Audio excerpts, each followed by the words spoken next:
You're never going to make perfect decisions. And I just think you never can go it alone. Totally. It's hard. And I think sometimes you feel like you have to be the smartest in the room, or you don't. There's three paths for new business. Those first two are the lowest cost of acquisition and the easiest. And the third one is the one that always feels awesome because it's we started from nothing. We won that deal. And I love that. That gets me excited. But it's also the hardest path. And it usually has the most competition.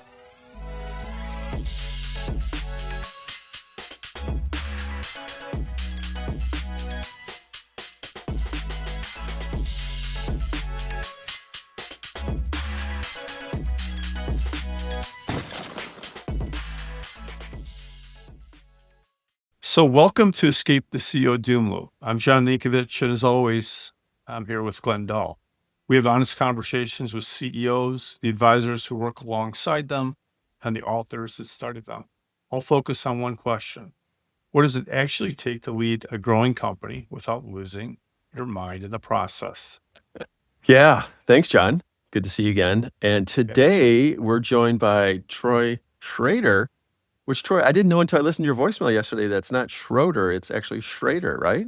Yeah, it is. I guess if you ask my German grandfather, he'd tell you that that's the preferred way to say it. I probably answer to both, so I'm all good either way.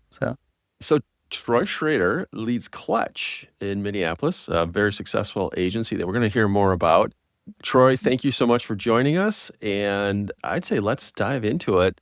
Would love to have you tell us more about kind of who you are, where you come from. What does Clutch do? Sure. Well, first off, thanks for having me, guys. I appreciate it. My background is really a mix. I started on the corporate side with typically companies that, sold large capital expenditure type things, from farm equipment to electronics and things like that. And then I got in the agency business, about 20 years ago now, and then had the opportunity through different roles in that business. As we were growing rapidly, we kind of created some new brands, and one of those was a consulting like offering, because the firm was more of a traditional Marcom kind of agency. And so had the opportunity. That firm was going through an ESOP, and saw the opportunity to spin out one of the things I was working on, which was Clutch, and start an independent company with a couple people. And now we're just shy of 60 folks working in different spots around the country. We're really a hybrid of a consulting firm and an agency. Do a lot of work. Everything's united by helping our clients maximize revenue and growth. We're 100% B2B. Our main target industries are really agriculture and building materials. So I have a lot of clients across both those spaces doing a lot of different types of work with us, but all really trying to help them grow their businesses and do better, hitting their goals and kind of making the business go forward. Good explanation. Awesome. Thanks, Troy. Yeah, cool. Look, unpacking some of that. So, our first question comes from actually the name of our podcast, which is Escape the CEO Doom Loop. And really the concept of this came from a research project that Glen and I did with a couple of the coaches, 4 or 5 years ago now. Interviewed 72 CEOs really globally. And one of the things that we saw was the vast majority of CEOs experience this concept that we've now termed Escape the CEO Doom Loop. Some of the things that came with that are things like imposter syndrome. Can I overcome this? Like, this is pretty weighty. And so our first question we ask everybody that when we start this is, have you ever found yourself in the doom loop? And if you've been there, how'd you know you were there? And what were some of the things you needed to do to get yourself out of that? Does anybody ever tell you they've never been? Because I think they're lying. I think they're lying if they. I would agree.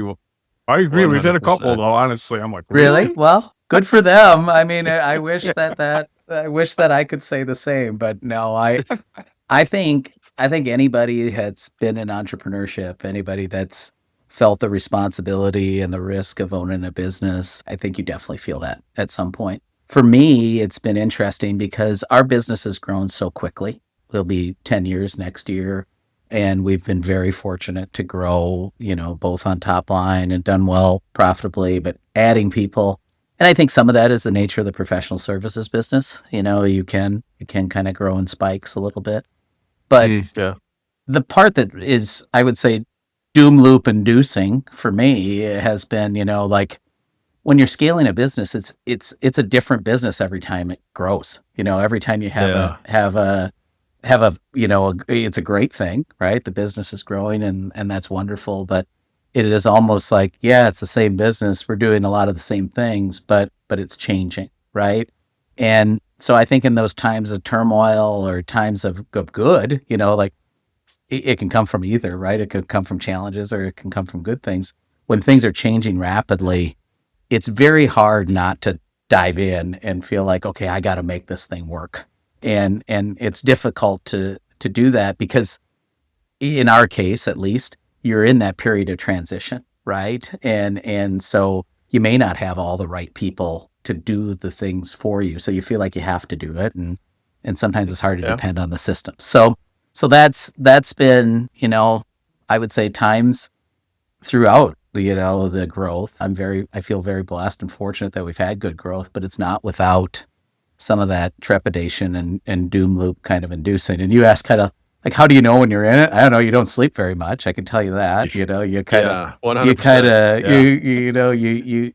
You really, you take every decision like it could be life altering, which it isn't, but you kind of can get yourself convinced that it is. Yeah.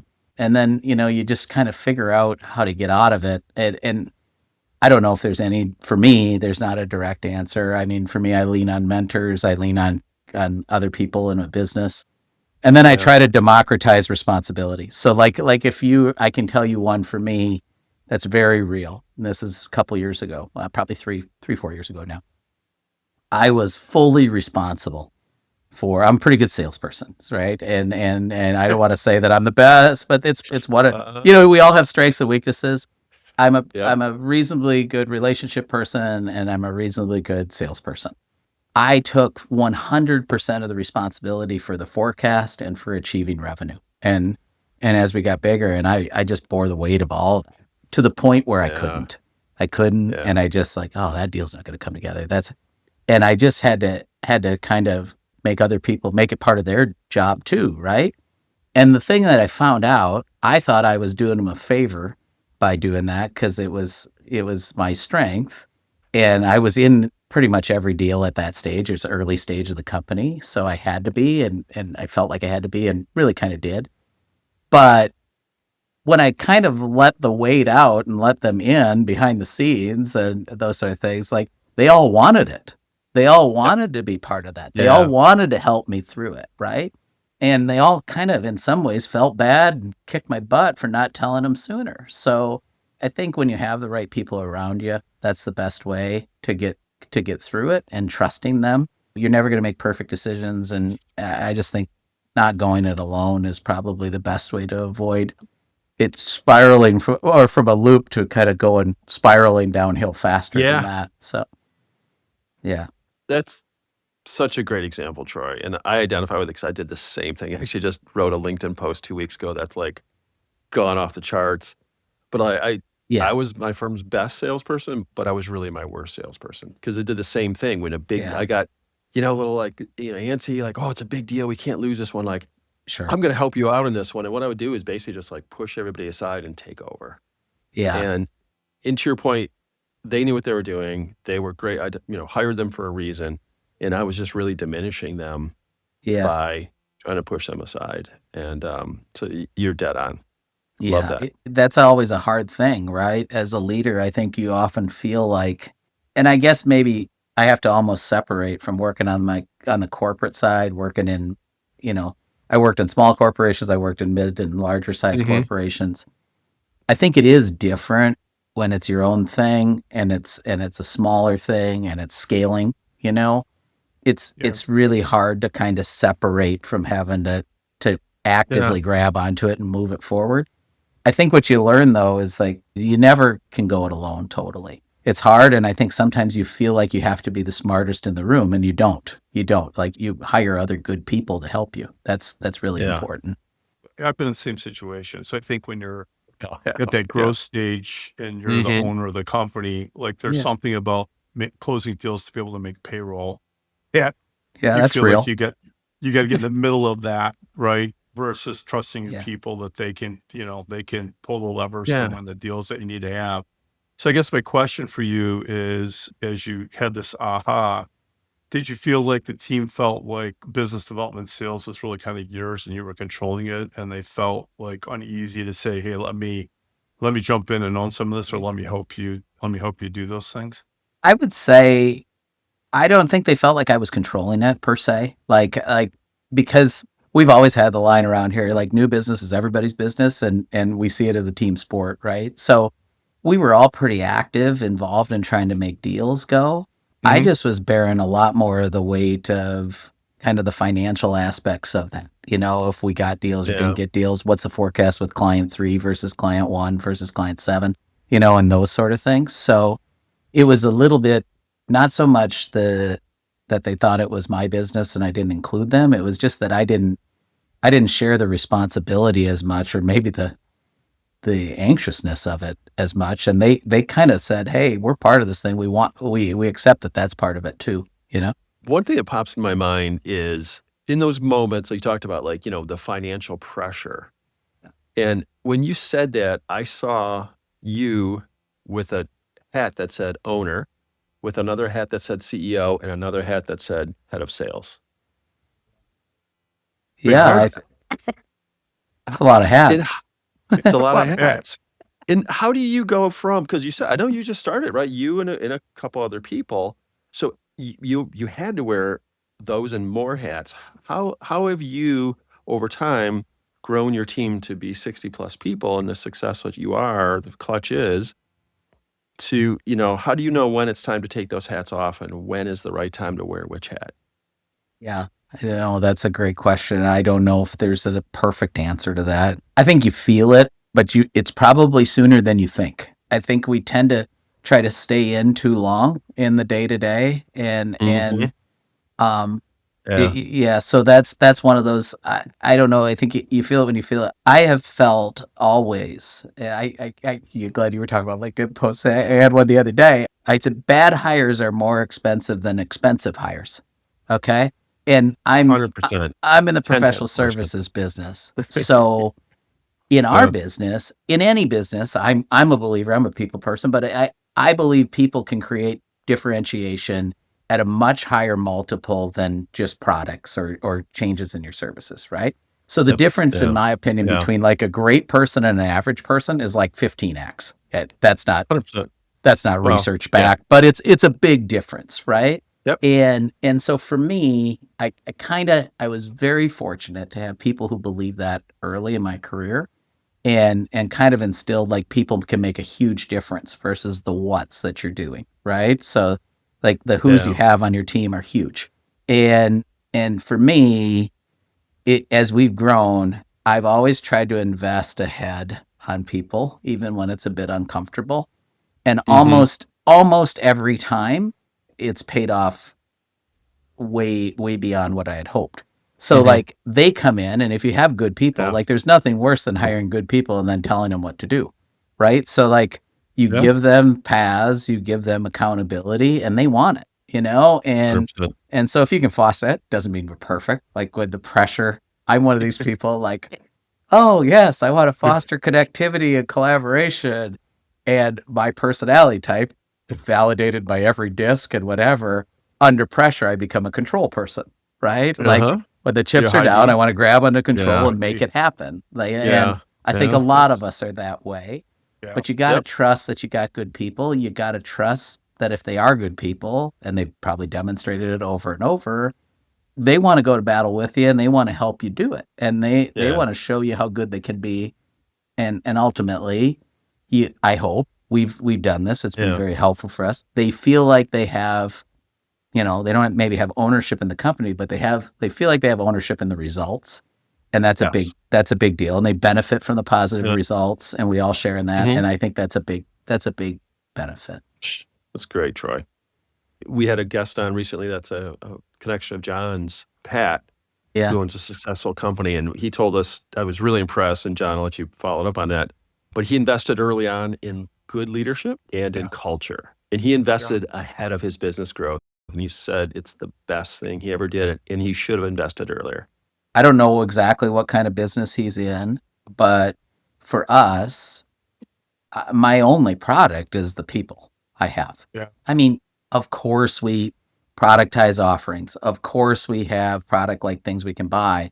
But at the end of the day, I'm in the knowledge business, right?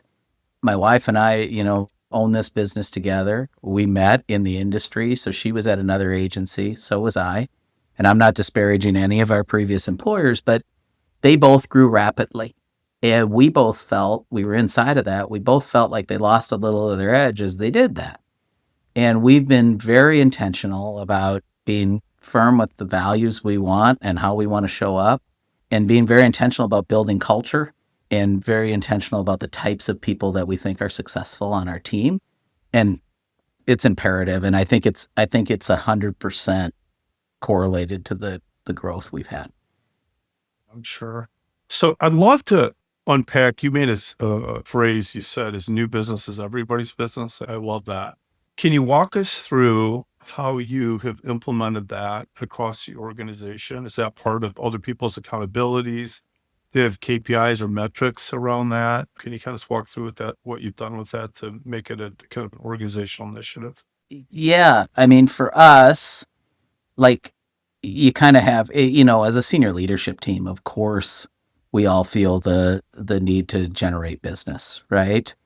But the real, I think, thing that's really good when it works is kind of having your people that are in the middle, right? Or even, people who are early stage career, like they all know people, like everybody knows somebody, and having them feel empowered. So that the trick for us has been having them feel empowered to contribute to that, but not feeling the pressure of closing a deal, depending on the level they're at, right? So we talk a lot about there's three paths for new business. And this is our order that we think about it in order of preference, frankly. Okay. So path one, get good clients to do more of what they're already doing.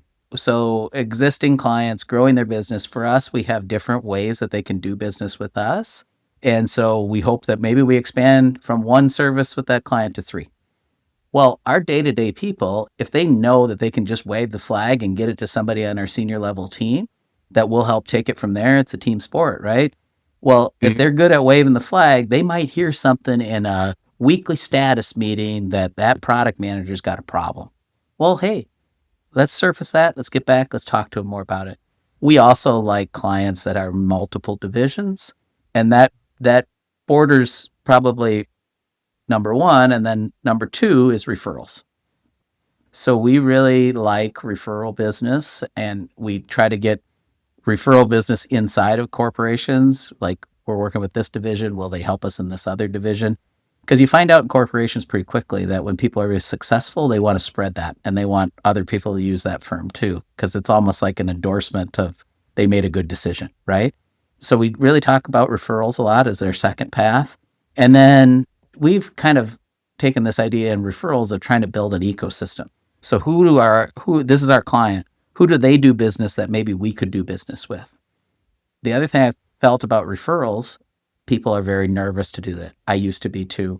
But I found out that my clients almost want me to be more specific. You like, hey, would you give us a referral? The more specific you are, the more they want to help you. So I think that's a good thing. Yeah. And then our third one, of course, is the one everybody thinks of, but I think they think of it first, is kind of the greenfield, brand new client acquisition. But that's the hardest, right? Those first two are the lowest cost of acquisition and the easiest, really. And the third one is the one that always feels awesome, because it's like, we started from nothing, we won that deal. And I love that, right? That gets me excited. But it's also the hardest path, and it usually has the most competition. And in our business today, a lot of times it starts with RFPs, but we've been very fortunate because of our focus. That's helped us. We don't fill out a lot of mindless RFPs in our business, but if our people know that those are the three paths, and they know that their role really is to wave a flag when they see an opportunity, and then they can benefit from the upside of that, it works out pretty good. And that's how we kind of try to get people to all feel like they can have a role in it without having to feel the pressure of closing deals. Do you incentivize your people to bring those opportunities into the organization? We have a little small incentive on that. So probably a non-answer, John. Yes and no. We only have every year, I'm proud of it. Every year we've cut a check to every employee. We call it the Clutch Success Share, which is a profit That's share awesome. program. Only one variable on that one, and that's the net profit of the company. We're very transparent with financials, and we've just felt like there's ups and downs to every program. I realize that, but for us in professional services, you can tend to get people competing with each other. So for us, one variable, how the company did, works pretty good. And then we have different ways to, obviously there's thresholds and there's levels but then we have what we call it's a small deal called a clutch kicker, which is for our junior people. And if they turn up a meeting, they get a little, hey, thanks for turning up the meeting. And that's not a big deal, but it's just, maybe a buy them dinner type of thing, or I'm not going to say the number, but it's a small number, but it's defined. Yeah. And then if it turns into a deal, that's a little more of a nice little bit of a kicker into what they get. So we try to do little things, but then the big thing is really we all try to establish that we're all in this together, and the company's success is everyone's success. So yeah, I love that concept. So many ways I want to go here, but one thing I want to take you back to. So John and I were just talking about this morning that I want to pick your brain on a little bit, if you don't mind. A little free marketing advice. Yeah, no, that's all good. John, since we've got Troy here. Yeah, go ahead. This concept, and you even said it. Okay, so what are the two industry verticals you specialize in? One is ag, right? And the other is building materials. Yeah. Building materials. Yeah. So, and this is a thing again for John in our practices. I know we talk about this, but working with clients, and I hear so much about business owners that, well, we need to diversify, and hey, our best client is anybody with $1 that'll pay us, and the best sale is anybody who says we'll sign a contract. Those kinds of things, right? Yeah. And you're being, and eventually in doing that, you're trying to be everything to everybody, but you become nothing to nobody. Right? It's commodization. How do you think of that from a marketing perspective, given that you're very focused on those two verticals and you work with clients on this? I think, I'm probably previewing a question I know you might ask me later, but I think, that's all right. I think if you want to grow a business, you better focus. And that feels counterintuitive to people, right? Yeah. They feel like, oh man, I don't want to, like the TAM is huge on this thing, and I don't want to limit opportunity. And the thing is, though, is like if you aren't different, you're not going to get considered.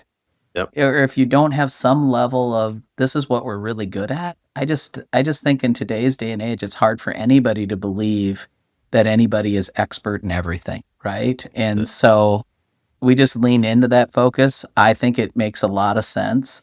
I mentioned earlier when we were talking about new business, we don't do a lot of RFPs. Like we don't. Because people, they're often, and when we do them, the opportunities better be big, A, and B, I'm doing a lot of work up front to figure out if it's a cattle call or if it's real. And luckily in the industries we serve, we happen to have a lot of good connections. So I can usually call someone if I know a brand is up, right? And find out if it's real or they're just running the procurement procedure and going to give it to the incumbent, right? Like, because we all know it's a lot of time and effort to get it to try to win those things. But yeah, I think focus is a big deal, Glenn. And like you said, I'm from Wisconsin. People here in Minneapolis would say that makes me probably fairly simple. So this one is definitely simple, but it's worked a ton for us. When I was starting Clutch, I read something, but it was, when selecting an agency or a consulting firm, what's the most important factor? And I think it was like 89% of clients said category expertise. Wow. And it's like, well, that's powerful. You know what? Yeah. This is what we're already good at. At that point, I had spent my whole career in agriculture. It's like, if we're going to have a consulting firm, we might as well focus on the industry we know and people we know, right? And so that's been good for us. And then we've followed that model. So when we expanded into building materials, we hired somebody with deep roots and connections in that space. And I think our model, while I said we're B2B, the services stay the same. We'll probably expand in other verticals over time, but we'll follow the same path. We'll have category experience and we'll be able to go deep in the vertical, because I think it just allows you got to be able to add value to a client's business today. It's got to be a two-way value exchange. And I just, they don't want you to come in and show up like you think you could be the head of marketing for them or the head of sales, but they sure as heck want you to know that they don't have to explain everything to you on day one. It's interesting. This is a little bit of old war story. It's probably 12 years ago, and I was running a staffing company. We were pretty big. Yeah. And we did a lot of work with health plans across the country. And we actually had an opportunity to go meet with the senior vice president of administration on one of the Blue Cross plans, who's now the CEO. And in that meeting, we're doing kind of like a quarterly review, and it was myself as a president and the CEO. And she said to us, don't come in here and ask us for job requisitions. Don't come and ask us how many IT people we're going to make available for you to contract us. She said, you want to know what? You got to really understand what's happening with healthcare reform and how healthcare reform is going to really change the way that we think about our people strategies and how we have to be able to deliver unbelievable, experience around healthcare and how we improve patient outcomes. If you can help us with that, then we're going to do a lot of business. So we went back and really worked with our teams to understand that. And we had to change our organizational structure to do that, because one of the things, and I was telling Glenn this earlier, one of the things that we did is we had a recruiter and a sales team that would go sell IT, they would sell healthcare, they sell professional, and they would sell engineering, and that didn't work with Blue Cross. But we had one person, one team that was trying to deliver that value. And we found is nobody could do any of that very well. And when we broke it down into different teams and actually individual P&Ls is when we really started to understand the business and dig in and understand what were the relationships we needed to have and what were the things that those relationships really needed, what problems did they have that we had to solve. Versus going in as a generic staffing supplier and say, what are your people needs going to be? We were going in as an expert saying, here's the things that we see happening, and we were able to replicate that across multiple things. It's interesting. So we didn't come up with that on our own. It was the future CEO saying, the client told us, like, if you want to really be relevant, you have to change the way you're doing it. So I guess my question for you on building on that is, how did you get into focusing on agriculture and building materials? What were the kind of the market opportunities that you saw happening? And how do you really think about your value prop in those markets? Well, I grew up, my family had an outdoor power equipment dealership in a small town in Wisconsin, and a lot of our customers were dairy farmers, right? They bought four-wheelers and fuel and things like that from us. But I didn't know the business of agriculture, really. I knew the equipment business. I knew being a dealer and some of those things. Went to school here, business degree, because I really didn't know what I was going to do. And then got a summer internship with an ag company, an ag equipment company. And then I've been in the ag business since then, so it's been a long time. And then kind of, like I said, finding that category experience thing, I just leaned into that. So work for ag companies. The first agency I worked with here in town was focused on that vertical primarily. And then when we said, well, we're going to be consulting firm, I sure hope we know something, right? And we kind of said, well, we got to generate business. How are we going to do that? Well, it better be in areas we know what we're talking about. And if we have to generate business, we're going to have to lean on relationships early days. So it better be in an industry where we know a lot of people. And that's what happened. But then as Clutch got going and we grew, we had a connection into the building materials. I won't tell you about how it actually came from the ag side, strangely enough. We've done a lot of work with what are called checkoffs on the ag side. So that's when you think of got milk, that's a checkoff that, well, the concrete industry was going to that. We got a lead. A good connection of ours knows how to get checkoffs approved. So then we're in that business. It's like, gosh, we could grow. And so we started adding people who knew that vertical. For us, it's strange though. The things we really like are present in both. So we have this kind of ideal profile. We like complex products. We like things that are technical, require capital expenditures. We like where channel partners and dealers are involved, professional salespeople are involved. We like businesses where advisors control them, or don't control, but have a large influence on the sale. So like in agriculture, for us, it's like agronomists, nutritionists influence what happens on the operation, right?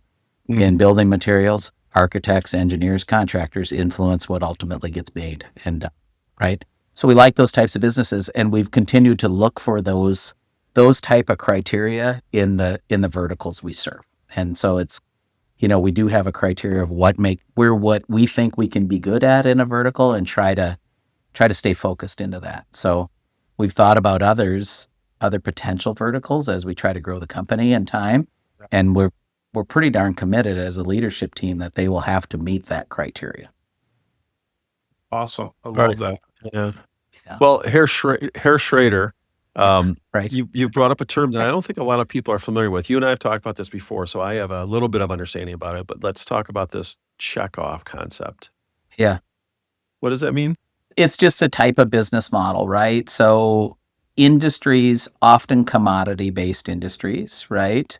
When something is sold, a small portion of that sale goes to a general fund, which is actually run by the government, to promote demand and open markets and drive education in that segment. Okay.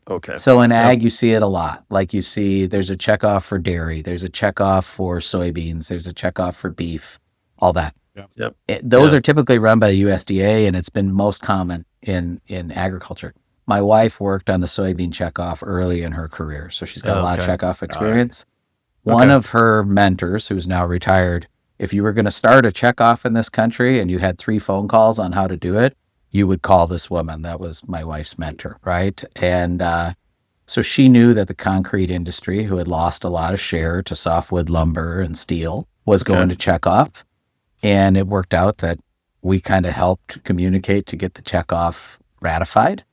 And now that we're doing a lot of good work with what's called the concrete masonry checkoff to help kind of grow demand for those building products. And so we're the primary marketing and demand gen firm working with the checkoff now after it's been going a few years. So for us, that's a focus too, because the business, and it's like, oh yeah, sounds like any other business but they're technically producer funded. So there's boards and they run like associations more than they run like corporations. So that's been an interesting part of our business, and we've had to kind of operationally be a little different to handle that type of business versus a normal corporate client, right? Perfect. Yeah.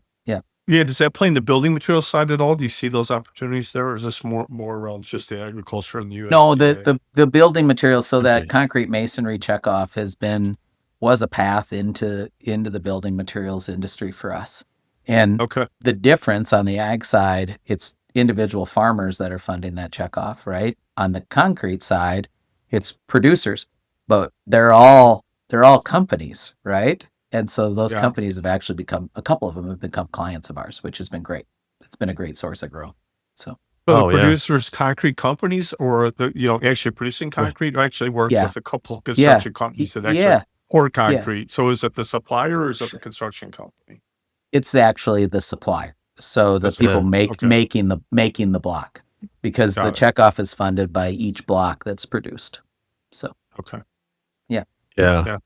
Which makes sense. So like, if, for example, if I'm going to the Got Milk, right? That's the dairy producers, whatever. In my day, we used to call it would be called a cooperative marketing fund. That's really, like it's similar to that. They fund a lot of programs. Like, we could talk about endlessly probably. The soybean checkoff was probably the number one reason China went from not buying any U.S. soybeans to being the number one customer, because of all the work that they had done to develop that market. So 20 years ago, China wasn't buying anything from us in terms of soybeans. Now they're buying a lot. We've had a little adjustment in that recently with some tariffs, but we'll get it. We'll get it. Yeah. So, anyway, that's great. Thanks for explaining that. I didn't mean to. Yeah, no worries. No, happy to explain. And I love the concept about, like, this is great about new businesses, everybody's business. I love how the clutch kicker, how you involve the whole team in it. And then the profit sharing concept, which is amazing. And I've run into companies or seen this happen where that equal profit sharing, hey, we hit the net profit and everybody gets awarded equally or somewhat, right? Based on role. And does it ever come in the firm where someone says, hey, I worked much harder than person next to me, or I was much more, I brought in this big deal and they didn't do anything, kind of that people thinking about inequities and that kind of profit sharing? So generally, I would say it's well appreciated across the board. I would also say, so from the get-go, we felt like, and I think our level of transparency with our employees on the financial results probably would make other business owners a little uncomfortable. Like I'm very open about how we do it. I just felt like it was the right way to do it from the beginning. And I didn't know how to motivate people if they didn't know how we were doing. Right. So for me, there's some uncomfortableness sometimes. And you also have to be comfortable saying when they think that all this money's going into your pocket, you got to be pretty comfortable explaining that why it's not and some of the things you're doing. But so I just leave that as context. As it relates to the program, it's not 100% equal. Okay. So we have defined, and every company would be different. We decide how much of the profits are going to go back to the employees. And then we have different kind of percentages based on your level in the company. Okay. To kind of get to that. So that handles the overall how did the company did. Your question about individuals is a really good one. And I think the trap would be that you only manage on the company level. But what we separate, like that's company. So just like as an owner, right? Like we have different paths. This is my compensation for working here as a senior level employee at Clutch. I pay myself what I'd pay if I had to pay somebody else to be the CEO of the company. That's Right. it. But then I benefit from the risk that we took to start the company and the profits. Right. Same with our people. We try to kind of create that mindset is, okay, you benefit from the success of the company. That's one bucket of compensation. But then we don't try to mix that with individual performance, right? So Okay. like people still need to feel like they're getting Yeah. rewarded for their individual growth and success. And that's Yep. what we use, the typical performance, Okay. evaluation. We I don't like an annual review, but we do them. But because I think people get in that mindset, it shouldn't be a surprise, right? So we're talking to our people a lot Right. about No, it how should it's not be. No. going. But Mm-hmm. then they get, a performance increase. And then we have some people, and I think as an owner, you gotta decide when it's appropriate. We got a few people who have contacts in industries that we didn't have. So then we have or with people. So we kind of, for a few select people, and I don't broadcast it really, but it's like we have some No. commission type till It's now, I called- guess. But I'd be very comfortable that out. justifying it, Yeah. like where it's a commission type based thing. Like if they Mhm. have contacts that they bring into the firm, they can benefit from that. So you kind of got to have. There's nothing worse for a high performer than not feeling like they get rewarded. So you got to Right. have Yep. that, and then but yet we want to establish this. We win as a team. We struggle as a team too. So we're Yeah. trying to manage both sides of that. That's a great explanation. Thanks. Awesome. So I've got one kind of farther out. So when you think about Sure. Clutch and the work you've done over the last almost 10 years, right? Which is awesome. Where would you like to see the company 10 years from now? So 2036, where would you like to see the organization at? They probably won't need me. So like So you're gone.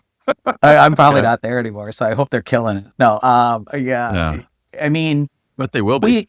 I think so. I mean, we have big goals, right? Like we Mhm. really we see ourselves, we've been fortunate enough to double the business several times, over the last 9 years. We see it being a business that doubles and continues.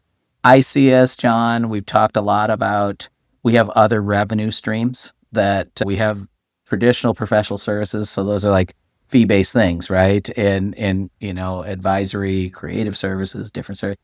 But we're very good at data and we've invested in data and technology. And we think that will create some different revenue streams for the company. I see us getting in more verticals and I see us potentially getting in some adjacent kind of businesses as well. So I see Clutch as a multifaceted company that is highly focused on helping companies, maximize revenue. And that's kind of our fabric that goes across the things we do. Sure, it's fascinating. Like you and I have talked before, but to this depth and talking about Clutch, Yeah. everything within it.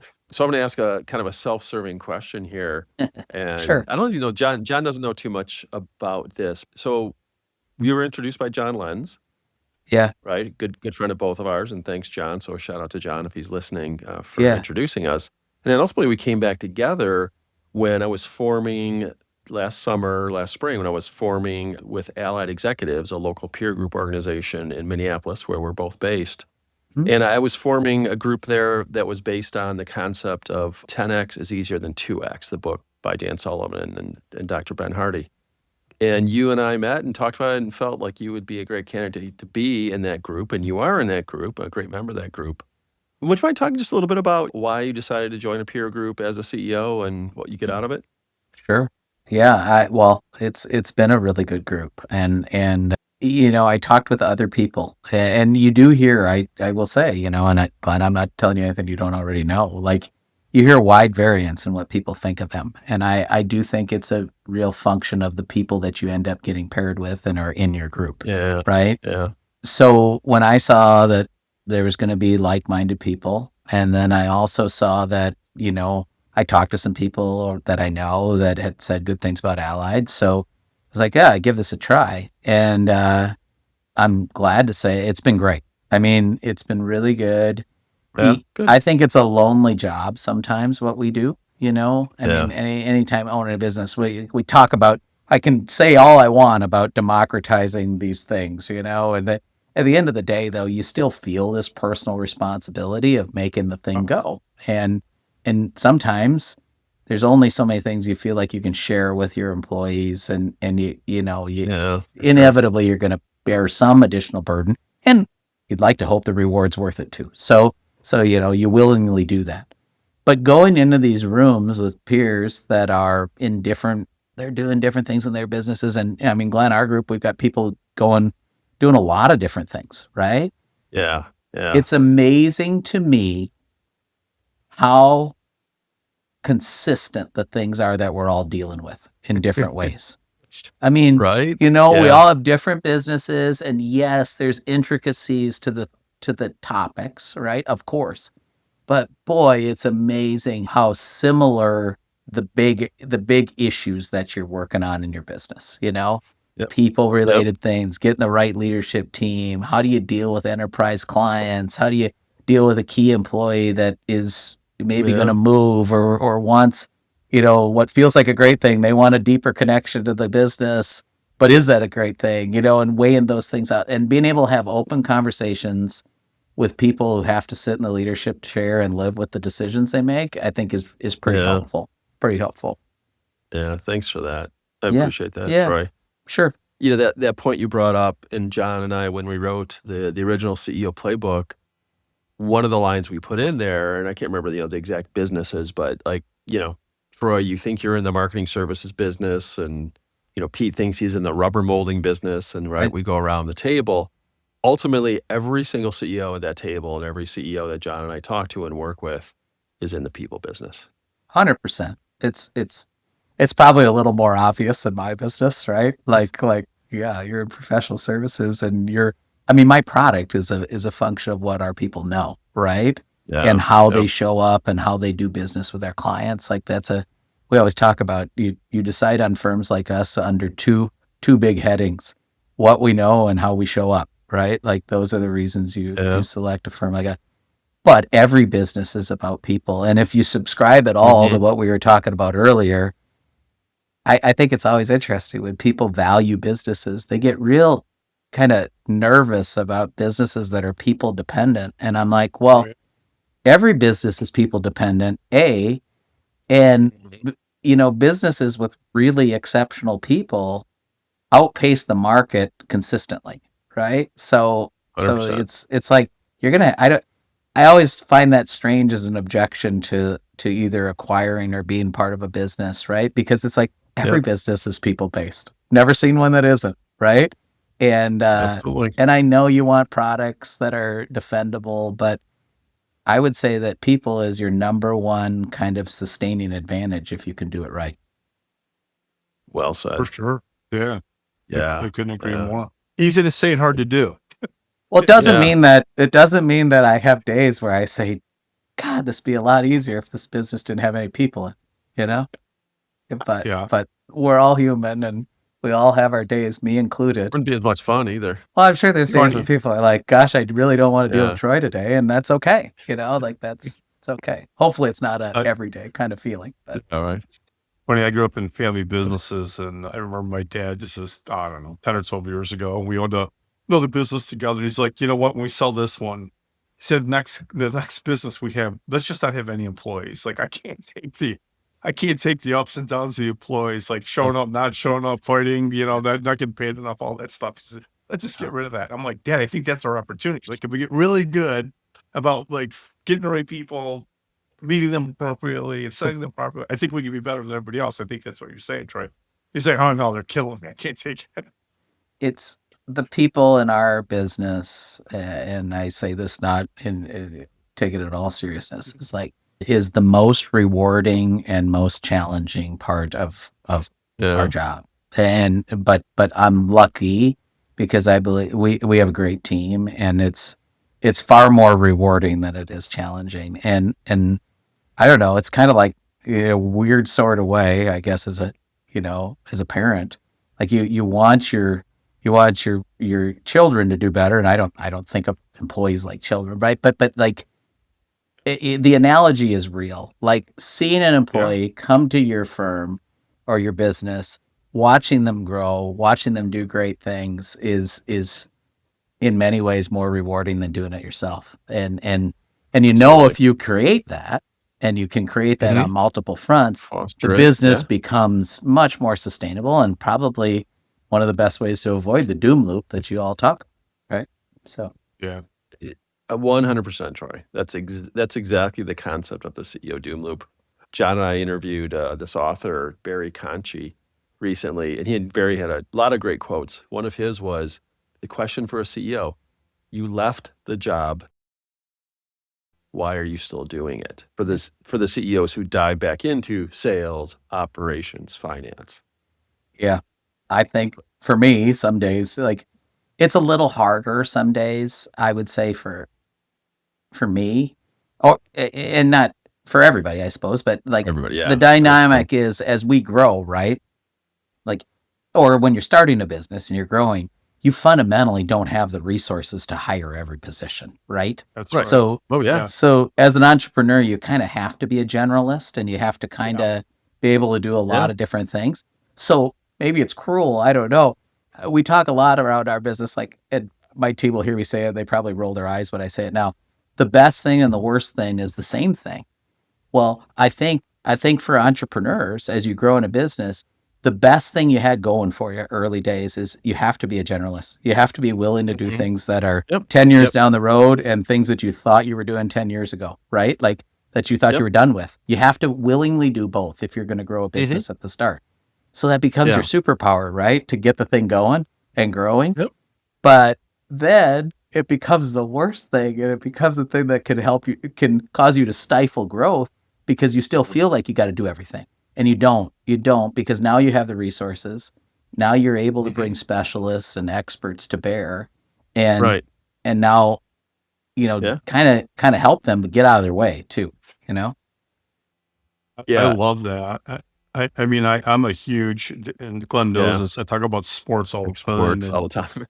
One of the things that I like talking about here is, like, if you think about baseball, like, it's great to have a utility player, somebody can play first base or second base, third base, right, shortstop or outfield. But if you had a whole team of those guys, you don't win anything. Yeah, it wouldn't work very well. You have to have specialists that are great at what that position is, and exactly right. Bring them into your organization. So I agree with you that when you get going, you gotta play all the positions. But I think the key is figuring out how fast can you get yourself out of those positions or out of those seats and to become the CEO, and how do you fund that? That's the work. Yeah, that's right, John.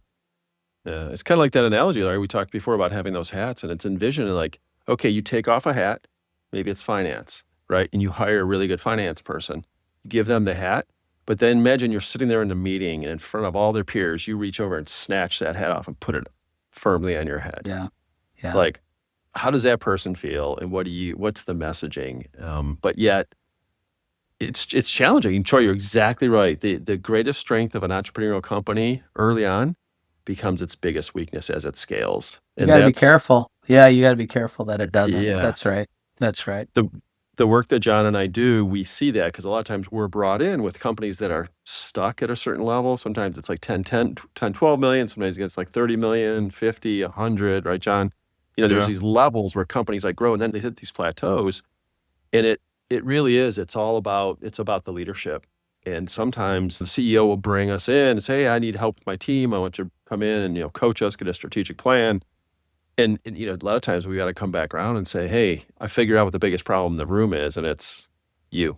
Yeah. That's what, Yeah. Yeah. Yeah. It's hard, I think, because you have so much invested in it. It is also the hard thing too, is like, maybe I'm coaching myself here as you get older or as you get more in the business, your whole identity is wrapped up in it, and you have to figure out, this book that we just read in our peer group, Glen, the way of excellence. It talks about building an identity house for yourself, right? And so you got to have a house that has multiple rooms in it, and I think it's super healthy as it relates to business. It really resonated with me because I think the early days of any business, your whole identity is wrapped up in it. And I was a senior level person at a company that I thought I helped grow. I did. And now I'm on my own and I've felt this huge pressure to make it work, and you get your whole identity into that. You got to realize that doesn't make you better. It makes you worse. And so you got to figure out how to separate yourself just enough that you can be objective and it doesn't weigh you down all the time. Because even in a growing business, right? Like I was telling a buddy of mine recently, I mean, no one's going to send us condolences for the business because it's growing and it's doing well. But like there's inherent problems with a growing business that are absolutely not easy to deal with, right? But you got to figure out how to, a little bit of separation in terms of your identity is a good thing because it allows you to be better for everybody. So. Yeah, that's a good call. John, I don't know if I recommended that book to our group or not. It was Brad Stulberg, I think, right, Troy? Yeah. The Way of Excellence. It's a great book. I mean, really good read. Yeah. Yeah, I thought so. Yeah. Yeah. That's awesome. Well, we should probably wrap this up, John. Do you want to ask our signature question? Yeah. So this is our second signature question. So Troy, question is, what are the things that you would advise CEOs to do, the 2 or 3 key things that you think are most essential for CEOs to really evolve their companies, grow their companies, stay out of the doom loop? I think we probably talked about all of them in different aspects throughout the last while here, but I would probably say my first one is focus, both in your business model and what you decide to do every day, So your business model, you can't be everything to everyone because you won't have any differentiation and people won't even know when to call you, right? And also you'll consistently be commoditized in pricing if you try to be everything to everybody. Yeah. So really adding value, focus and value, I think go pretty strongly together. But then also focus is, for as a CEO, as a leader, as an owner, you can only do so many things. And I think one concept that's a very simple concept, but many of us forget as CEOs is opportunity cost is massive. So whatever you choose to do, that means you're choosing not to do something else. So you better pick the right spots. So I think focus is massive. The second one I would say is, I'd probably borrow this phrase, try to be the best at the whole thing, not each thing. So it's kind of what you were saying, Glenn. Don't try to be the expert in finance. You got to head of finance, right? Don't try to be the expert. So I don't know if you know Gary Vaynerchuk, and people love him or hate him. And I probably oscillate to either side of that opinion. But one of the things he said is he's talking about, I don't need to be the expert in everything. I need to know enough about the things, because you have to be able to ask your finance person good questions. You can't, you have to know enough. But he always said, my job is the whole thing and how to bring it together and get people in the right spot. I think that's huge. And I think that mindset has helped me a lot. And then I would say the last one we've kind of talked about, don't go it alone. You can't. It is a lonely thing. I'm blessed to have a really good, I wouldn't recommend to everybody to work with their spouse or significant other. For us, it works great. And I'm thankful every day that I have somebody to kind of bounce stuff off of. But I've also tried to build a community of, whether it be peer groups or friends or people that know business who I trust enough in my close circle that won't give me any BS. Like they'll shoot me straight when they think I'm doing something stupid, right? And I think you need that. You need that because the reality is, I had a buddy tell me one time, don't try to stop the roller coaster. It's inherent to business. There will always be up and downs. You just got to get better at riding it, right? And I think and when you have other people, it doesn't make the highs quite as high and it doesn't make the lows quite as low. And I think that that can help us all because it can be a lot of that if you're not careful. Absolutely. That's a great point. I know. That's fantastic, Troy. So those would be my three. I'm going to prompt John for an analogy because I love this one and it's really good about the conductor because it reiterates what Troy said. Yeah. So one of the things I talk to CEOs about is that if you think about the orchestra and you think about the conductor of the orchestra, he's up doing his thing and telling all the sections how to play the big, beautiful music. You don't see them put down the thing they're conducting with and run to the horn section, play the horn, and then back up to the front and then conduct some more, put that down, then run to the drums, blah, blah, blah, blah, and run back, right? I mean, the reality is that they're conducting, and when you put it together, I think you're exactly talking what you're about, like controlling the whole thing and getting all the sections to play together on time.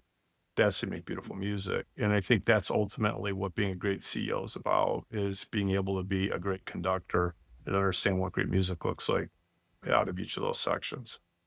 I think that's a very well put analogy. And I think it's hard, right, to kind of do that sometimes. But, I think if you subscribe to what we talked about earlier, like people are hugely important, try to hire ahead.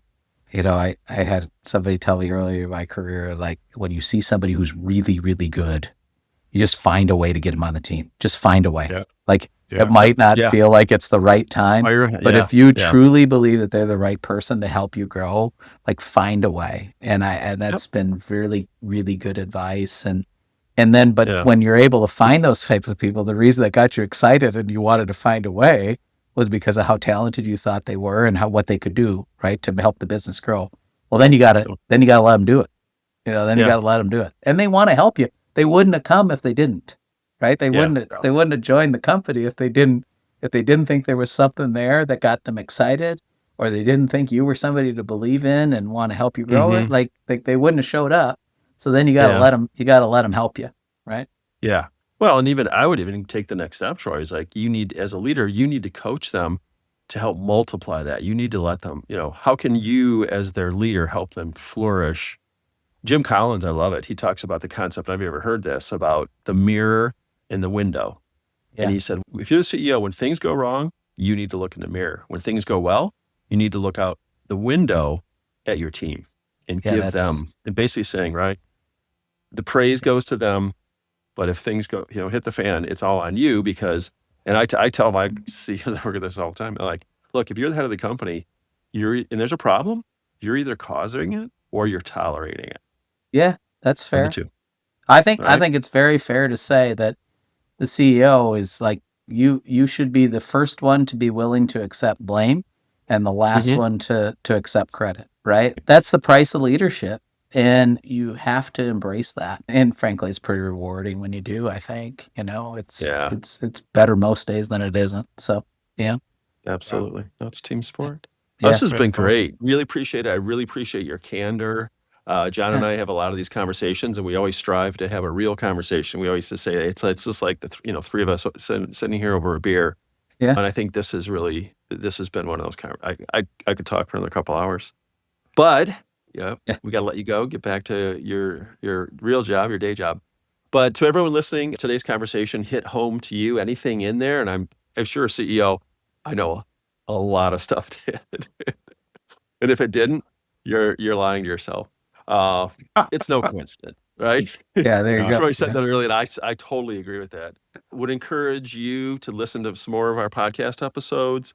If something here resonates too, and you know a CEO or president, and you want to send this episode to them, and if there's anything that John and I could help you with, you just want to have a conversation, we always love to do that. And Troy, again, thank you for your time. Thanks for being here. Oh, thanks for having me. I enjoyed it. Enjoyed it, guys. John? Thank you. Awesome. Great perspective, Troy. I really appreciated your insight, and I think it's stuff that other CEOs can learn from. So thank you for taking the time.